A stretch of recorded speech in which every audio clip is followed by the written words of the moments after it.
তুমি আমাকে একটা শিক্ষিত মা দাও, আমি একটা শিক্ষিত জাতি উপহার দেব। এই উক্তিটা কে বলেছিল অবশ্যই আপনারা কমেন্ট করে জানাবেন।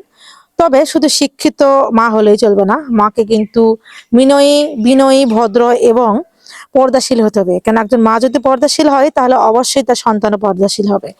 তো আজকে আমি আছি জিয়াপুর উচ্চ বিদ্যালয়ে, যেটা স্থাপিত হয়েছিল 1970 সালে এবং পুনর্নির্মাণ হয়েছিল 2020 সালে। তো আজকে আছি আমি জিয়াপুর উচ্চ বিদ্যালয়ে।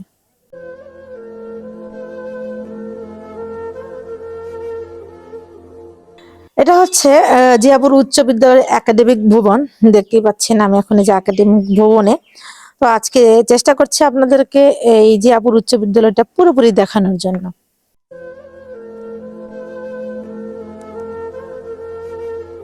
এটা হচ্ছে কবি নজরুল ভবন, যেটা 1995 সালে স্থাপিত হয়েছিল। এটা হচ্ছে জিয়াপুর উচ্চ বিদ্যালয়ের মধ্যেই। তো আমরা শিক্ষিত, শুধু শিক্ষিত হলে হবে না, যা থেকে শিক্ষিতর পাশাপাশি কিন্তু সুশীল হতে হবে। তো আমরা আমাদের ছেলে মেয়েদেরকে এমন শিক্ষিত করব না যে শিক্ষিত হয়ে এতটাই শিক্ষিত হব যে আমরা আমাদের পিতা মাতাকে বৃদ্ধাশ্রমে রেখে আসব।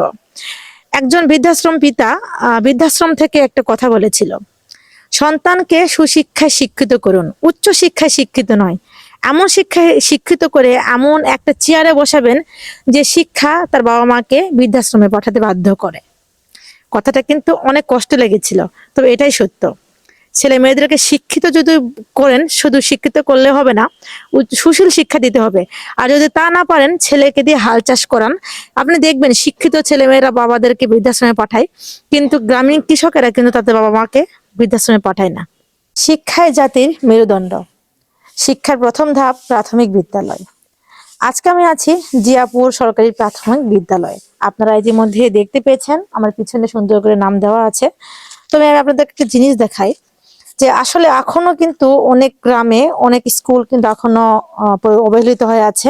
যেটা আপনাদেরকে দেখালে বুঝতে পারবেন বিদ্যালয় কিন্তু খুব একটা মানে পরিপাটি নয়। বিদ্যালয়ে যে ছোট ছোট কক্ষগুলো আছে ওইগুলো কিন্তু হচ্ছে একদমই মানে স্যাঁতসেঁতে হয়ে আছে। আসেন দেখাই। এখানে প্লাস্টার ছুটে গেছে, উপরে সিলিং গুলো ভেঙে গেছে, দরজা ভেঙে গেছে, মানে মানে সম্পূর্ণ একদম কেমন যেন হয়ে আছে। আর প্রাথমিক বিদ্যালয়ে কিন্তু ছোট ছোট সোনামণিরা লেখাপড়া করে। আর এই ছোট ছোট সোনামণিরা যে লেখাপড়া করে, যেখানে খেলাধুলা করবে, আমি দেখাই খেলাধুলা যে করবে। এই যে দেখেন অবস্থা, দেখছেন? দেখে বুঝতে পারছেন এটা কিন্তু দুই একদিনও হয় নাই, দীর্ঘদিনে এটা কিন্তু নষ্ট হয়েছে। এখনো এটা মেরামত কিন্তু হয় নাই। আর একটা জিনিস দেখে আপনাদেরকে, আসেন। প্রাথমিক বিদ্যালয়ে কিন্তু ছোট ছোট বাচ্চারা আসে লেখাপড়া করতে। তবে ওদের কিন্তু লেখাপড়া পাশাপাশি কিন্তু বিনোদনের প্রয়োজন আছে। আর যেহেতু ওরা বিনোদনের জন্য স্কুলে আসে, তো যে বিনোদন করতে আসবে সে বিনোদনের আসবাবপত্রগুলো দেখেন, দেখাই। দেখছেন? আচ্ছা, এখান থেকে যে বাচ্চাটা যে খেলা করবে, এই অবস্থাটা দেখছেন? এটা কবে ভাঙছে? অনেক আগে ভাঙছে। এটা এখনো কিন্তু মেরামত করা হয় নাই। তো এসব দেখে আপনাদের কি মনে হচ্ছে বলেন? বিদ্যালয়টা কি আসলেই অবহেলিত না? অনেকটাই কিন্তু অবহেলিত। তো যারা জিয়াপুর সরকারি প্রাথমিক বিদ্যালয়ে বিগত লেখাপড়া করে চলে গিয়েছেন, তারা অবশ্যই ভিডিওটা দেখবেন, লাইক কমেন্ট শেয়ার করে পাশে থাকবেন।